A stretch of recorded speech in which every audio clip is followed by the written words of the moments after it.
నిన్ననే ఒక ఇష్యూ జరిగింది. ఆ ఇష్యూ గురించి మాట్లాడుకునే లోపే ఈరోజు ఇంకో ఇష్యూ జరిగింది. షేక్ జాహీర్, ఆకుల గాయత్రి, సుభాష్ అండ్ ప్రభాకర్ వీళ్ళెవరో కాదు, ఈరోజు జరిగిన ఓఆర్ఆర్ బస్ బోల్తా పడి అందులో గాయపడిన ప్రయాణికులు. ఆ బస్లో 2 డ్రైవర్స్, ఒక కండక్టర్ అండ్ 6 ప్యాసింజర్స్తో ఆ బస్ మియాపూర్ నుంచి గుంటూరుకు వెళ్తున్న ఈ ట్రావెల్స్ బస్ ఏదైతే ఉందో ఔటర్ రింగ్ రోడ్ పైన ఒక టర్నింగ్ పాయింట్లో రోడ్ సైడ్ రైలింగ్కి తగిలి బోల్తా పడడం జరిగింది. అండ్ కొందరికేమో తీవ్రంగా గాయాలు జరగడం జరిగింది అండ్ కొందరికి ఫస్ట్ ఎయిడ్ చేయడం జరిగింది. ఈ 4 మెంబర్స్ ఎవరైతే ఇంజూరీ అయ్యారో వాళ్ళని అపోలో డిఆర్డిఓ కంచన్ బాగ్ హాస్పిటల్లోకి తరలించడం జరిగింది. అండ్ వాళ్ళ ఐడెంటిటీస్ మౌనిక, ప్రత్యూష వీళ్ళిద్దరు గుంటూరు నుండి, అండ్ డ్రైవర్స్ ఎవరైతే ఉన్నారో వీరాంజనేయ రెడ్డి అండ్ శ్రీనివాస్ వీళ్ళిద్దరిని కూడా అక్కడికే తరలించడం జరిగింది.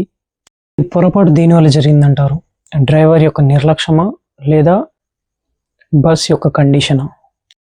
ఆ 2 విషయాలు గమనించి చూస్తే అక్కడ డ్రైవర్ బస్ కంట్రోల్ మిస్ అవ్వడం జరిగింది. అండ్ కంట్రోల్ తప్పిన బస్సు రోడ్ సైడ్ ఉన్న రైలింగ్ని తగిలి అక్కడే సైడ్కి ఒరగడం జరిగింది. ఎవరికైతే ప్రాణహాని లేదు, కానీ అక్కడ మాత్రం ఒక లెసన్ మళ్ళీ నేర్చుకోవచ్చు.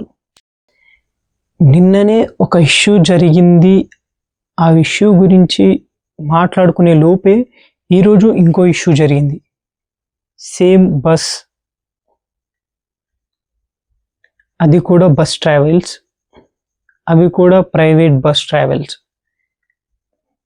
ఏవైతే ప్రైవేట్ బస్ ట్రావెల్స్ ఉన్నాయో అవన్నిటిపైన ఒక ఇన్వెస్టిగేషన్ చేయాలి అండ్ ఫైన్స్ అన్నీ కలెక్ట్ చేయాలి అండ్ బస్ అన్ని కండిషన్స్లో ఉన్నాయా లేవా అని చెప్పేసి చెక్ చేయాలి అని చెప్పేసి రేవంత్ రెడ్డి గారు ఒక ఆర్డర్ పాస్ చేయడం జరిగింది. అలా పాస్ చేశాడో లేదో వితిన్ అవర్స్లో ఈ ఇన్సిడెంట్ జరగడం జరిగింది. అక్కడ ఎవరిది నిర్లక్ష్యం? ఈ న్యూస్ పైన ఎలాంటి అప్డేట్ వచ్చినా ఖచ్చితంగా నేను వీడియో చేస్తాను. సబ్స్క్రైబ్ చేసుకోవడం మర్చిపోకండి. చేసుకున్నారా?